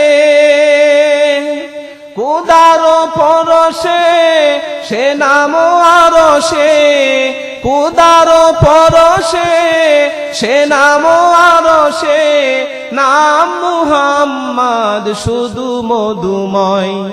হে রাসূল বুঝি না আমি, রেখেছ বেদে মোরে কোন সুতোয় তুমি, রেখেছ বেদে মোরে কোন সুতোয়, রেখেছ বেদে মোরে কোন সুতোয় তুমি, রেখেছ বেদে মোরে কোন সুতোয়। বলেন আল্লাহু আকবার, আরো জোরে বলেন আল্লাহু আকবার। ঘুম ভাঙছেনি? প্রধান অতিথি সাহেব তো রয়েছে, ঠিক না বেটি? হ্যাঁ, আর থাকতে হবে না। প্রিয় হাজরিন, বিশ্ব নবীর সুন্নাহ থেকে আমরা কিছু আমল করব, রাজি আছে না নাই? এগুলো রাসূলের আদর্শ, জুড়ে বলেন ঠিক না বেঠিক? প্রিয় হাজরিন, কত সুন্নতের কথা বললাম। মসজিদে ঢুকা বের হওয়া, ঘরের ভিতরে ঢুকা বের হওয়া, বাথরুমের ভিতরে ঢুকা বের হওয়া, বাবার আমার জামা কাপড়ের সুন্নাহর কথা বললাম। আসুন এবার একটা সুন্নাহ নিয়ে আমরা একটু আলোচনা করি, বলেন ঠিক কিনা? রাজি আসুন তো? প্রিয় হাজরিন, কারি তৈয়ব সাহেব রহমাতুল্লাহি আলাইহি আল্লাহর একজন জিন্দা ওলি। প্রিয় হাজরিন, তার খুতবাতের মধ্যে শোয়ার সুন্নাহ নিয়ে কিছু আলোচনা করছে। কিসের জন্য বললাম? আল্লাহর রাসূল সাল্লাল্লাহু আলাইহি ওয়াসাল্লামের প্রত্যেকটা সুন্নতের ভিতরে, প্রত্যেকটা আদর্শের ভিতরে উম্মতের জন্য উপকার আছে। চিল্লায়ে বলেন সুবহানাল্লাহ। প্রিয় হাজরিন, কারি তৈয়ব সাহেব রহমাতুল্লাহি আলাইহি বলেন, হাদিসের আলোকে তার খুতবাতে কথাগুলো বলেছেন। প্রিয় হাজরিন, চার পদ্ধতিতে শয়ন করা যায়, ঘুমানো যায়। ডান কাত হয়ে ঘুমানো যায়, বাম কাত হয়ে ঘুমানো যায়, উপর হয়ে ঘুমানো যায়, চিত হয়ে ঘুমানো যায়। জোরে বলেন ঠিক কিনা? প্রিয় হাজরিন, কারি তৈয়ব সাহেব রহমাতুল্লাহি আলাইহি তার খুতবাতে লিখেন, মসজিদে নববীর ভিতরে আবু হুরায়রা রাদিয়াল্লাহু তাআলা আনহু একদম উপর হয়ে ঘুমিয়ে পড়ছেন। বলেন সুবহানাল্লাহ। বিশ্ব পয়গম্বর মুহাম্মদুর রাসূলুল্লাহ সাল্লাল্লাহু আলাইহি ওয়াসাল্লাম পা দ্বারা নাড়াচাড়া করেছেন, আবু হুরায়রাকে জাগ্রত করে দিয়েছেন। আবু হুরায়রার ঘুম ভেঙে গেছে। যখন তাকাইছেন, আল্লাহর হাবিব বলেন, আবু হুরায়রা উপর হয়ে ঘুমোতে নাই, মসজিদের ভিতরে আর ঘরে নাই, কোন জায়গায় উপর হয়ে ঘুমাবা না, কারণ উপর হয়ে ঘুমানো না জায়েজ নয়, হারাম নয়, শরীয়ত মাকরুহ বলেছে।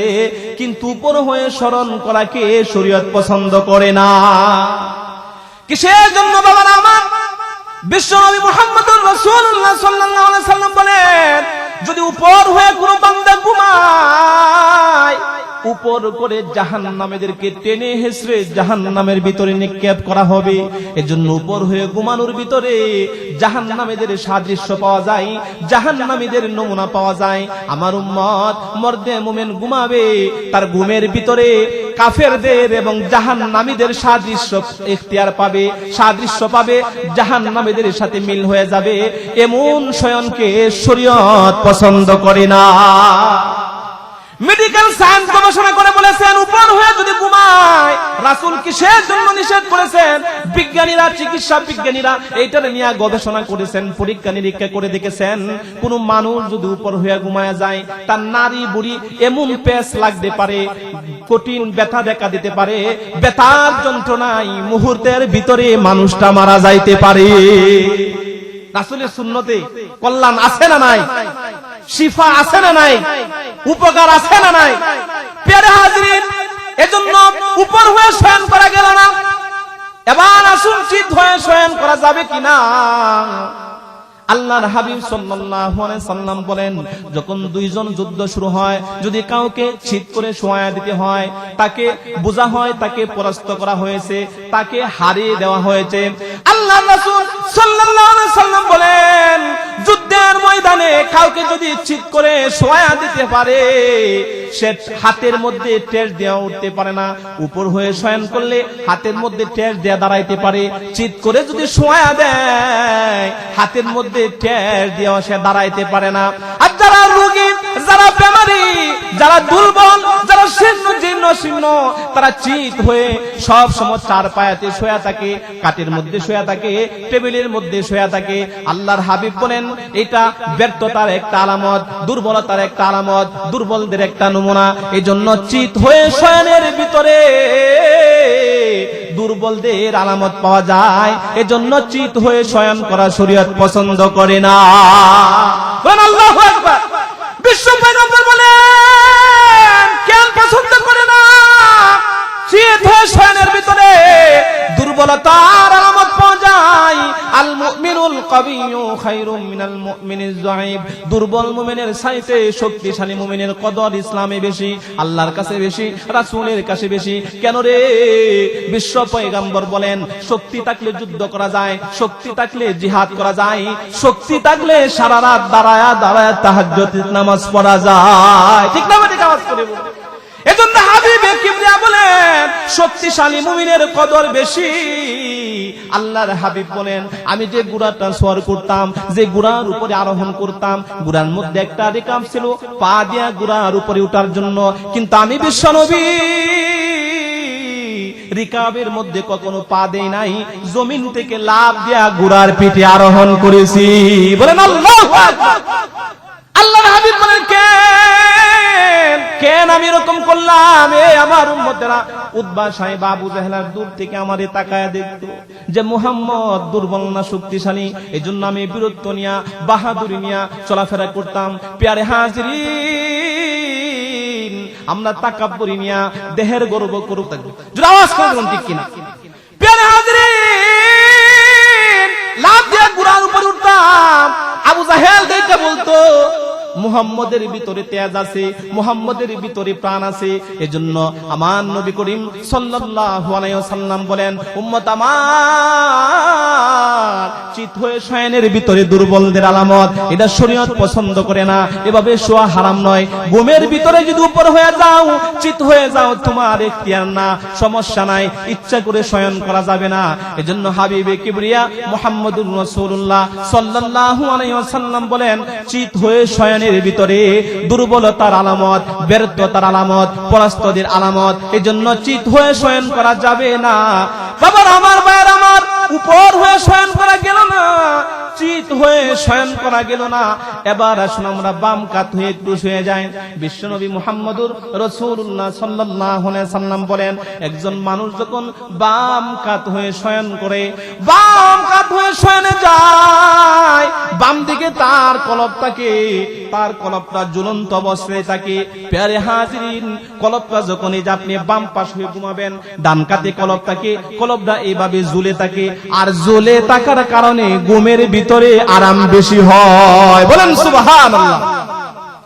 প্যারে হাজিরিন, কলব ঝুলে থাকার কারণে আরাম বেশি হয়, ঘুম বেশি হয়। ঘুমের ভিতরে আরাম এসে যাওয়ার কারণে তাহাজ্জুদের নামাজ কাজা হয়ে যায়, কুরআন শেষ রাতের কুরআন তেলাওয়াত কাজা হয়ে যায়, এমনকি ফজরের নামাজ কাজা হয়ে 8টা বাজে ঘুম থেকে উঠে। ঠিক না বেটি? আপনাদের গ্রামে কয়টা বাজে উঠে? 8টা বাজে ঘুম থেকে উঠে বছর শেষ হলে ইমাম সাহেব সুরাসুরি করে।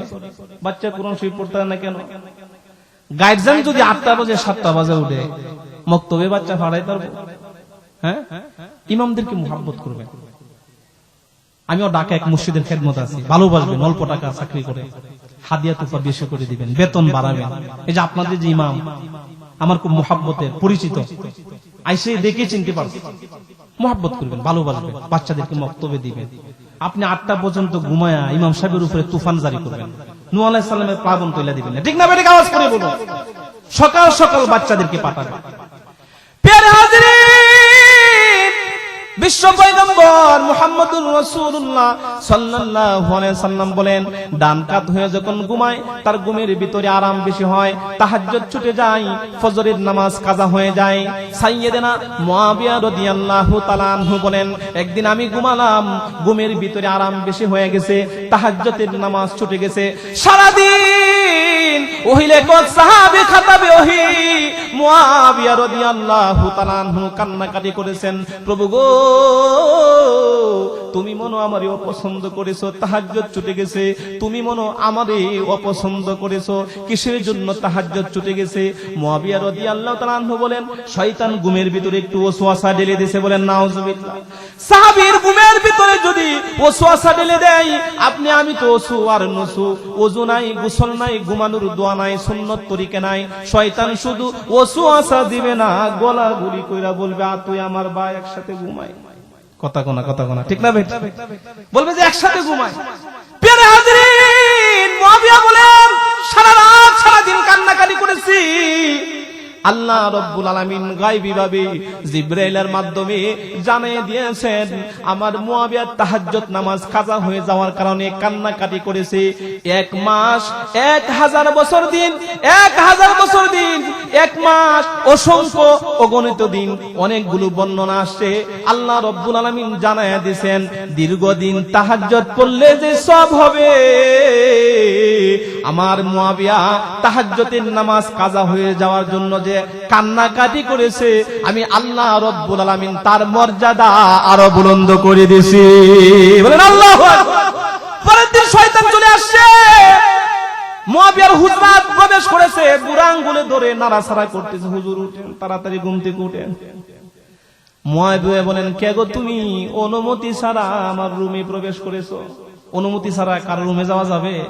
যাওয়া যাবে না, মাসাই হুজুর আছে এখানে। প্রিয় হাজরিন, মুআবিয়া বলেন, কে গো তুমি, অনুমতি ছাড়া তুমি আমার রুমে প্রবেশ করেছো?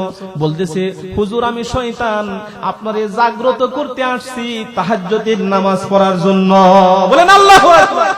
মুআবিয়া রাদিয়াল্লাহু তাআলা আনহু বলেন, যারা রাসূলের আদর্শের উপরে আমল করে, সুন্নতের উপরে আমল করে, ইবলিস শয়তানও তার গোলামি করে। আল্লাহু আকবার বলেন। মুআবিয়া রাদিয়াল্লাহু আনহু বলেন, তুমি তো আমাদের বন্ধু না, তুমি আমাদের শত্রু। ইন্না শাইতানা লাকুম আদুওয়ান ফাত্তাখিযুহু আদুওয়া। আল্লাহ রাব্বুল আলামিন জানায়া দিবেন, শয়তান তোমাদের শত্রু। তাহলে আল্লাহর কথা বিশ্বাস করবো না তোমার কথা বিশ্বাস করবো? শয়তান বলেন, আল্লাহর কথাই তো বিশ্বাস করতে হবে, আপনি নবীর সাহাবী। মুআবিয়া রাদিয়াল্লাহু তাআলা আনহু বলেন, জলদি আমার হুজরাখানা থেকে বের হও, নাহলে আমি আল্লাহর নবীর সাহাবী, আমি এমন শক্তি রাখি, মুহূর্তের ভিতরে তোমার গাঁটটা মটকায়া দিতে পারি। নবীর আদর্শ মানলে শয়তানি গোলামি করবে।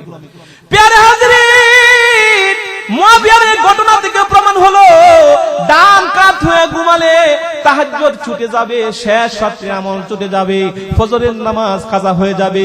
বিশ্ব পয়গম্বর মুহাম্মদুর রাসূলুল্লাহ সাল্লাল্লাহু আলাইহি ওয়াসাল্লাম বলেন, এবার বাকি থাকলো ডান কাত হয়ে ঘুমানো। বলেন না সুবহানাল্লাহ। আল্লাহ নবী বলেন, উম্মত আমার, যদি ডান কাত হয়ে তুমি ঘুমাও, শুধু আমি হাবিবে কিবরিয়ান সুন্নত না, 100 লক্ষ মতান্তরে 2 লক্ষ নবী রাসূল জান্নাতে দুনিয়ায় পাঠাইছেন, সমস্ত নবী রাসূলদের সুন্নত হলো ডান কাত হয়ে ঘুমানো। বলেন আল্লাহু আকবার। বিশ্বনবী বলেন, ডান কাত হয়ে যদি উম্মত তুমি ঘুমায়া যাও, ঘুমের ভিতরে আরাম কম হবে, ঘুমের ভিতরে তোমার মজা কম হবে। আর যদি মজা কম হয়, আরাম কম হয়, শরীরের আসল মাকসাদ ত্রুটি হবে না, লঙ্ঘন হবে না, তাহাজ্জুদ ছুটে যাবে না, শেষ রাত্রে কোরআন তেলাওয়াতের আমল ছুটে যাবে না, ফজরের নামাজ কাজা হবে না। চিৎকার মেরে বলেন আল্লাহু আকবার। প্রিয় হাজরিন, এজন্য বিশ্বনবী মুহাম্মদুর রাসূলুল্লাহ সাল্লাল্লাহু আলাইহি সাল্লাম বলেন, উপর হয়ে শয়ন করা গেল না, শীত হয়ে শয়ন করা গেল না, বাম কাত হয়ে শয়ন করা গেল না, ডান কাত হয়ে শয়ন করলে আমি সহ সমস্ত নবী রাসূলদের সুন্নাত। এটা রাসূলের আদর্শ না অনাদর্শ? মানতে রাজি আছেন তো ইনশাআল্লাহ? কে কে ডান কাত হয়ে ঘুমান? হাত তুলেন তো দেখি, নাড়াচাড়া করেন, একটু নাড়াচাড়া করেন। লা ইলাহা, একটু নাড়াচাড়া করে জিকিরটা করেন, এভাবে নাড়াচাড়া করেন জারবাতির মতো। জারবাতির ফেরেশতারা এটা ভিডিও করবে। হ্যাঁ, লা ইলাহা, জোরে জোরে লা ইলাহা, আরো জোরে লা ইলাহা, লা ইলাহা ইল্লাল্লাহু মুহাম্মাদুর রাসূলুল্লাহ সাল্লাল্লাহু আলাইহি ওয়াসাল্লাম।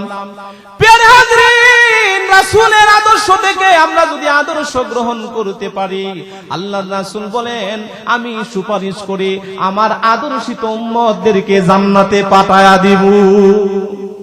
সুবহানাল্লাহি ওয়া বিহামদিহি, সুবহানাল্লাহ। প্রিয় হাজরিন, কবরবাসীদের দোয়ার জন্য মাহফিলের আয়োজন করা হয়েছে। আবদার করছিল হুজুর মহিলাদের জন্য কিছু বলেন। প্রিয় হাজরিন, কুল্লু নাফসিন যায়কাতুল মাউত, সমস্ত প্রাণীদের মৃত্যু স্বাদ গ্রহণ করতে হবে কি হবে না? প্রিয় হাজরিন, বিশ্ব পয়গম্বর যখন ইন্তিকাল করেছেন, ইন্তিকালের 6 মাস পর ফাতেমার ঘরে স্বপ্নে যুগে ফাতেমা স্বপ্নে দেখেন, আমি স্বপ্নে দেখলাম আমার আব্বাজান আমার ঘরের ভিতরে ডেকে অন্ধকারের মধ্যে কি যেন তালাশ করে। বলেন সুবহানাল্লাহ। ফাতেমা বলেন, এ পর্দার আড়ালের মা ও বোনেরা, ও বলা সরলা মা ও বোনেরা, গভীর মনোযোগ দিয়ে শুনুন। এই ঘটনার ভিতরে মৌতের বয়ান আসবে, পর্দার বয়ান আসবে, স্বামীর খেদমতের বয়ান আসবে, উপকার হবে। এই ঘটনা বলে আলোচনা আমি সমাপ্ত করব। প্রিয় হাজরিন, বিশ্ব পয়গম্বর স্বপ্নে যুগে ফাতেমার ঘরের ভিতরে প্রবেশ করলেন। ফাতেমা স্বপ্নে দেখতেছেন এইটা। ওই দিন ফাতেমা সাহারি কি রোজা থাকবেন। ফাতেমা বলেন, আব্বাজান ঘরের ভিতরে কেন প্রবেশ করলেন? কি এমনটা আপনি খুঁজেন গো আব্বাজান? আমি তো আপনার কলিজার টুকরা, আদরের নয়নমণি, আপনি আমার কাছে খুলে বলুন। বিশ্ব পয়গম্বর বলে, আদরের টুকরা, ও আমার কলিজার টুকরা, আদরের নয়নমণি, আমার দেহের অংশ ফাতেমা, আমি তো তোমার সাথে কথা বলার জন্য আসছি। ফাতেমা গো, আজকে রাত্রে তো তুমি সাহারি খাইবা, দিনটা ছিল রোজার দিন, সাহারি খাই রোজা থাকবা। ফাতেমা, সাহারি খাইবা তোমার স্বামী আলীর সাথে, আগামীকাল দিন শেষে ইফতার করবা তোমার আব্বা জানের সাথে জান্নাতে। বলেন আল্লাহু আকবার। ফাতেমা বলেন, স্বপ্ন দেখার পর ঘুম ভেঙে গেছে, চোখ থেকে টপ টপ করে পানি প্রবাহিত হইতেছে। একসাথে প্রাণপ্রিয় স্বামী আলী রাদিয়াল্লাহু তাআলা আনহুর সাথে সাহারি খাইলাম, কোনো কিছু বললাম না। আলী রাদিয়াল্লাহু তাআলা আনহু মসজিদে চলে গেছেন, ফাতেমাতুজ জোহরা মুসল্লার মধ্যে নামাজ পড়তেছেন। প্রিয় হাজরিন, পর্দার অন্তরালের মা ও বোনেরা, গভীর মনোযোগ। ফাতেমা নামাজ পড়ে, অন্যদিন ইশরাকের নামাজ পড়ে মুসল্লা থেকে উঠে আজকে ফজরের নামাজ শেষ করে কাজে লেগে গেছে। হাসান হুসাইন রাদিয়াল্লাহু তাআলা আনহুমদের কাপড় গরম পানিতে ভিজিয়েছেন, কিছু কায় গরম পানিতে গুলেছেন, রুটি বানাবে। আলী রাদিয়াল্লাহু তাআলা আনহুর কাপড় গরম পানিতে ভিজিয়েছেন। আলী রাদিয়াল্লাহু তাআলা আনহু আসাদুল্লাহুল গালিব মসজিদ থেকে ঘরের ভিতরে প্রবেশ করেছে। আলী রাদিয়াল্লাহু আনহু বলেন, নামাজের মুসল্লার দিকে তাকায় দেখি ফাতেমা নাই। আমি রীতিমতো অবাক হয়েছি, কারণ ফাতেমা তো ইশরাকের নামাজ না পড়ে মুসল্লা থেকে উঠে নাই। আলী রাদিয়াল্লাহু তাআলা আনহু বলেন, আমি পাকের ঘরে প্রবেশ করলাম, রান্না ঘরে প্রবেশ করলাম, দেখলাম কিছুদিন যাবত এমনি তো ফাতেমা অসুস্থ, অনেক জ্বর, গায়ের মধ্যে জ্বরের পরিমাণটা বেশি। আমি জিজ্ঞাসা করলাম, ফাতেমা, অন্যদিন তো তুমি ইশরাকের নামাজ না পড়ে মুসল্লা থেকে উঠো না গো ফাতেমা, আজ কিসের জন্য তুমি উঠে গেলা? ফাতেমা বলেন, স্বামী হে, গত রাত্রে স্বপ্নে দেখেছি, আপনারে বলি নাই, আপনার মন খারাপ হয়ে যাবে, সাহারি খাবেন না গো স্বামী। স্বামী আমার কাছে আসুন, চুপি চুপি বলতে চাই, রাত্রে স্বপ্নে দেখলাম সরকারে দো আলম আব্বাজান আমার সাথে কথোপকথন করেছেন, বলতেছেন ফাতেমা, আজকে তোমার স্বামীর সাথে সাহারি খাইবা, রোজা শেষে ইফতার করবা তোমার আব্বা জানের সাথে জান্নাতে। বলেন আল্লাহু আকবার। প্রিয় হাজরিন, আলী আল্লাহু আকবার আকবার বলে একটা চিৎকার মেরেছে, ফাতেমা গো তুমি তো আমার অর্ধাঙ্গিনী। ফাতেমা যে স্বপ্ন দেখেছো সত্য স্বপ্ন, শয়তান তো বিশ্ব পয়গম্বরের রূপ ধারণ করতে পারে না। ফাতেমা আমি কেমনে বাজমু, হাসান হুসেনের কেমনে তাকমু? ফাতেমা বলেন স্বামী হাসান হুসেন রে শুনতে দিবেন না, তাদের কলিজা ফেটে যাবে, সবারই তো দুনিয়া ছেড়ে চলে যেতে হবে। স্বামী আমার ধৈর্য ধরবেন, সবর করবেন, জান্নাতে আবার দেখা হবে। বলেন আল্লাহু আকবার। প্রিয় হাজরিন, দিন শেষে জ্বরের তীব্রতা বেড়ে গেছে। আলী রাদিয়াল্লাহু তাআলা আনহু ফাতেমার নিকট বসে আছে। আলী রাদিয়াল্লাহু তাআলা আনহু কান্দে, ফাতেমা রাদিয়াল্লাহু তাআলা আনহা কান্দে। ফাতেমা রাদিয়াল্লাহু তাআলা আনহা আলীকে সম্বোধন করে, স্বামী আমার দুটা বিষয় আপনার সাথে আমি কথা বলতে চাই। স্বামী গো আপনার সাথে দুটা কথা বলতে চাই। আসাদুল্লাহুল গালিব বলেন, ফাতেমা বলো না, দিলের কান দিয়ে তোমার কথাগুলো আমি শুনবো। ফাতেমা তো জোহরা রাদিয়াল্লাহু তাআলা আনহা বলেন, স্বামী আমার আমি যখন ইন্তিকাল করব আমার কলিজার টুকরা হাসান হুসেনকে ভালোবাসবেন, দেখে রাখবেন। ওগো স্বামী আমার আরেকটা হলো, যদি আমি মারা যাই রাতের অন্ধকারে এলান না করে, মানুষকে শোনাশুনি না করে, রাতের অন্ধকারে চুপি চুপি আমারে দাফন করবেন। বলেন আল্লাহু আকবার। এখন তো মারা যাওয়ার পরে 10 বার যায় ইমাম সাহেবের কাছে, জুমুকের মা, দাদি, নানি, শাশুড়ি মারা গেছে ঘোষণা দেন, ঠিক না বেটি? আর জোরে বলেন ঠিক না বেটি?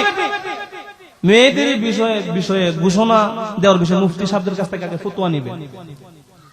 এটা কুরআন এবং হাদিসের পছন্দ করে না, শরীয়ত এটাকে কি করে না, পছন্দ করে না। ফাতেমার জীবনে থেকে শিক্ষা গ্রহণ করেন না বাবা। প্রিয় হাজরিন, এই কথোপকথনের ভিতরে হাসান হুসাইন চলে আসে। আয়েশা দেখে আলী কান্দে, ফাতেমা কান্দে। হাসান হুসাইন ছোট মানুষ, খেলার মাঠ থেকে এসেছে, বলতেছে আম্মা জান তুমি কিসের জন্য কাঁদো?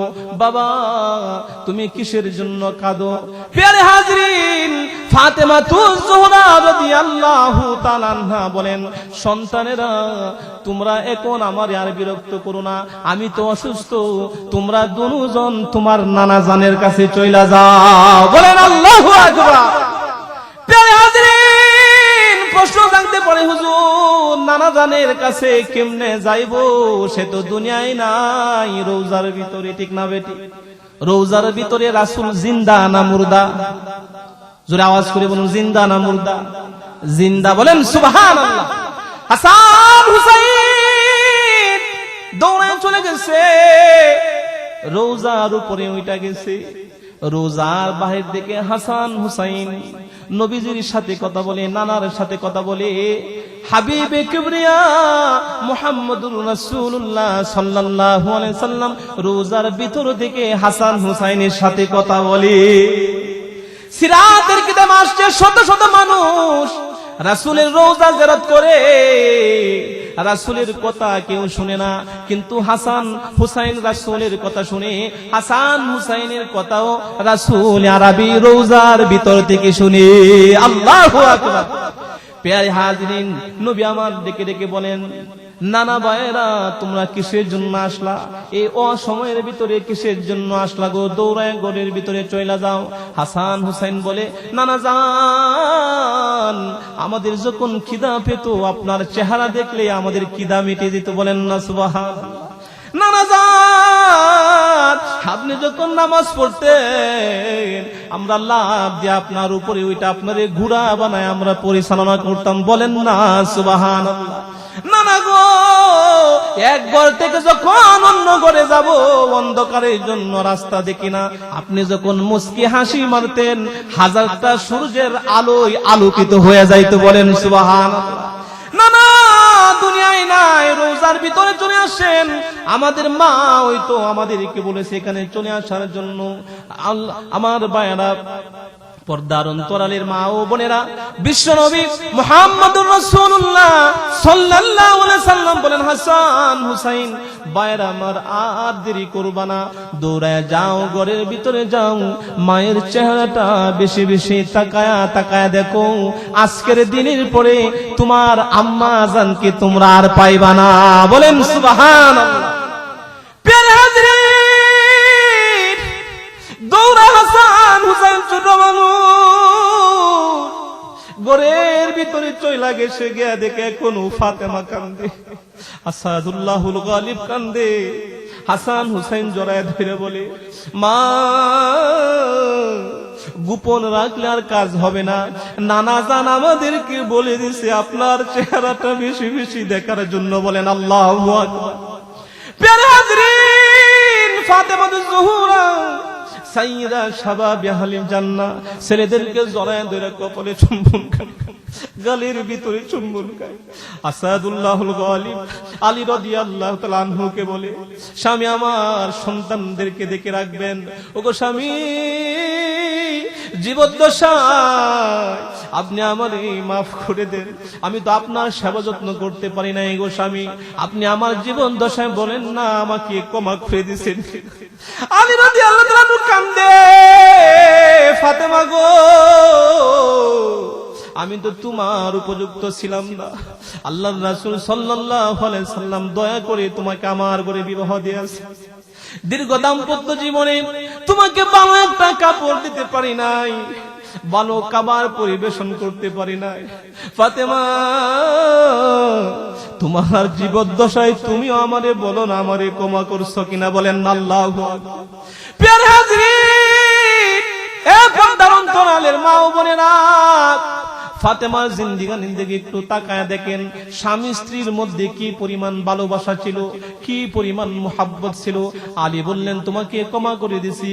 ওগো ফাতেমা, ফাতেমা বললেন, স্বামী হে, আমিও আপনার প্রতি কোনো দুঃখ নাই, বেদনা নাই। জ্বরের তীব্রতা বেড়ে গেছে, অল্প সময়ের ভিতরে আপনার ইফতারের পূর্বে ফাতেমা দুনিয়া ছেড়ে পরকালের যাত্রী হয়ে গেছে। বলেন আল্লাহু আকবার। প্রিয় হাজরিন, আলী বলেন, ফাতেমা তো আমার ওসিয়ত করেছে মৃত্যুর সংবাদটা যেন চতুর্দিকে না চড়ায়া চুপি চুপি তাকে দাফন করার জন্য। আলী রাদিয়াল্লাহু তাআলা আনহু বলেন, আমি আছি, হাসান হুসেন ছোট মানুষ, তাদের ছোট দুইজনকে নিয়ে তিনজন। আলী রাদিয়াল্লাহু তাআলা আনহু তাকায় দেখেন আবু যর গিফারি চাদর মুরান দিয়া রাতের অন্ধকারের ভিতরে আসতেছে। আলী রাদিয়াল্লাহু তাআলা আনহু বলেন, আবু যর, কিসের জন্য তুমি আসতেছো, কোথায় যাও? আবু যর বলেন, আলী, আপনি যদি আমাকে নাও বলেন, স্বপ্নের মাধ্যমে বিশ্ব পয়গম্বর আমারে জানায়া দিছে। বলেন আল্লাহু আকবার। জিকির করেন লা ইলাহা, জোরে জোরে লা ইলাহা, আরো জোরে লা ইলাহা, জোরে জোরে লা ইলাহা, লা ইলাহা, লা ইলাহা। ডাইনেতে আল্লাহ, বামেতে আল্লাহ, লা ইলাহা। সামনেতে আল্লাহ, পিছনেতে আল্লাহ, লা ইলাহা। উপরেতে আল্লাহ, নিচেতে আল্লাহ, লা ইলাহা। জুড়ে জুড়ে লা ইলাহা, লা ইলাহা, লা ইলাহা ইল্লাল্লাহু মুহাম্মাদুর রাসূলুল্লাহ সাল্লাল্লাহু আলাইহি ওয়াসাল্লাম। বলেন আল্লাহু আকবার। প্রিয় হাজরিন, আলী রাদিয়াল্লাহু তাআলা বলেন, আবু যর, বিশ্ব পয়গম্বর তোমারে কি জানায়া দিছে?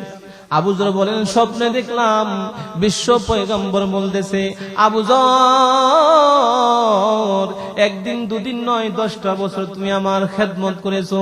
ফাতেমা ইন্তিকাল করেছে, মানুষ 3 জন, তুমি চুপি চুপি চলে যাও, 4 জনে মিলে দাফন করে দাও। বলেন আল্লাহু আকবার। এই সম্মানিত মা ও বোনেরা, ফাতেমা কিসের জন্য ওসিয়ত করেছেন? ফাতেমাতুজ জোহরা রাদিয়াল্লাহু তাআলা আনহা বলেন, স্বামী গো, আমার নামে তো আমারে সবাই চিনে, আমার নামটা মক্কা মদিনার পৃথিবীর মধ্যে যত মানুষ আছে সবাই আমার নাম শুনেছে, কিন্তু কোন বেগানা পুরুষ আমার চেহারা দেখে না। সুবহানাল্লাহ, রাস্তে বলে চিল্লায় বলে সুবহানাল্লাহ। এখন বিবাহটা করার পরে বলে তোমার উকিল বাপ, সমস্যা নাই যাও। তোমার কি উকিল বাপ, জায়েজ আছে। তোমার মামাতো ভাই, তোমার জেঠাতো ভাই, জায়েজ আছে। ফালক ছেলে, জায়েজ আছে। ফাতেমাতুজ জোহরা থেকে শিক্ষা গ্রহণ করেন প্রধান অন্তরালের মা ও বোনেরা। স্বামী স্ত্রীর ভালোবাসা কারে কয়, সংসার কারে কয় গো মা ও বোনেরা, মনোযোগ সহকারে শুনেন আর আমল করেন। ফাতেমাতুজ জোহরা বলেন, আলী আমার প্রাণের স্বামী, যদি মানুষের সম্মুখে আমারে জানাজা দাও, আমাকে দাফন কাফন করো, নামে আমার চিনে, আমার চেহারা দেখে নাই, আমার শরীর কেউ দেখে নাই, কাফনের কাপড়ের উপর দিয়ে কিন্তু দেখবে আমি ফাতেমা কতটুকু লম্বা ছিলাম, কতটুকু বেটে ছিলাম, কতটুকু মোটা ছিলাম, কতটুকু চিকন ছিলাম। স্বামী গো, কঠিন হাসরে ময়দানে আমার আল্লাহ যদি আমারে জিজ্ঞাসা করে, ফাতেমা কাফনের কাপড়ের উপর দিয়ে তোমার লম্বা বেটিটা দেখেছিল? প্যারে হাজির, লম্বা বেটিটা দেখে ফেলবে, আমি কতটুকু মুঠা দেখে ফেলবে। আমার স্বামী গো, এটাকে আমি পর্দার লঙ্ঘন মনে করি, আল্লাহর আযাব গজবের ভয় আমার ভিতরে বেশি। ওগো স্বামী, এজন্য রাতের অন্ধকারে সমস্ত মানুষের সামনে নয়, চুপি চুপি আমাকে দাফন করে দিবেন। বলেন আল্লাহু আকবার। সম্মানিত মা ও বোনেরা, পর্দার উপরে আমল করুন, দর্শন কমে যাবে, ইপ্রিজিং কমে যাবে, নারী সংক্রান্ত যত ফিতনা সব দূরীভূত হবে। ঠিক না বেঠিক? জোরে আওয়াজ করে বলুন। স্বামীদেরকে সম্মান করবেন, স্বামীরাও স্ত্রীদেরকে মহব্বত করবেন। রাজা আছেন তো? হ্যাঁ, রাজা আছেন তো? দুহাত উঁচু করে দেখান।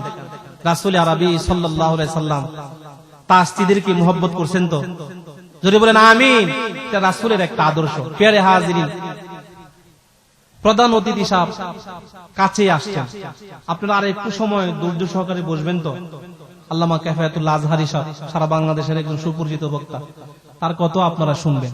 প্রিয় হাজিরিন, পর্দার অন্তরালের মা ও বোনেরা, আপনাদের পায়ের নিচে হাত রেখে বলি, স্বামীদেরকে মহব্বত করুন। হ্যাঁ যুবক ভাইরা, বৃদ্ধ বাবারা, আমার মাদেরকেও আপনারা মহব্বত করুন, ভালোবাসুন, রান্নার কাজে সহযোগিতা করুন, কাপড় ধোয়ার কাজে সহযোগিতা করুন, তরকারিতে যদি লবণ কম হয় দমক না দিয়া ভালোবাসা দিয়া বলুন। এই স্ত্রীটা আপনার জন্য পাগল হয়ে যাবে, উন্মাদ হয়ে যাবে, আপনাকে ছাড়া কিচ্ছু বুঝবে না। জোরে আওয়াজ করে বলুন ঠিক কিনা? মাহফিলে আসছেন, 10 টাকার ডাল বড়া নিয়ে যাবেন, মাঝে মাঝে 10-20 টাকা হাদিয়া তুফা দিবেন স্ত্রীদেরকে। ঠিক না বেরিক? জোরে আওয়াজ করে বলুন। বন্ধু বান্ধবদেরকে নিয়ে হাজার হাজার টাকা খরচ করে, কিন্তু কিনা স্ত্রীদের কোনো খবর না। এই যুবক ভাইরা, যারা বিবাহ করছো, স্ত্রীদেরকে আদর করবা, মহব্বত করবা, মাঝে মাঝে কিছু হাদিয়া তুফা দিবা। এখন আবার যন্ত্রণা, মা বাবারা দেখা গেছে যুবকরা যদি স্ত্রীদেরকে একটু মূল্যায়ন করে, মহব্বত করে, মা এবং বাবারা বলে ছেলেটা এতদিন ভালোই ছিল, কিন্তু এখন বউ ফাগুল লেগে গেছে। ঠিক না? আওয়াজ করে বলুন।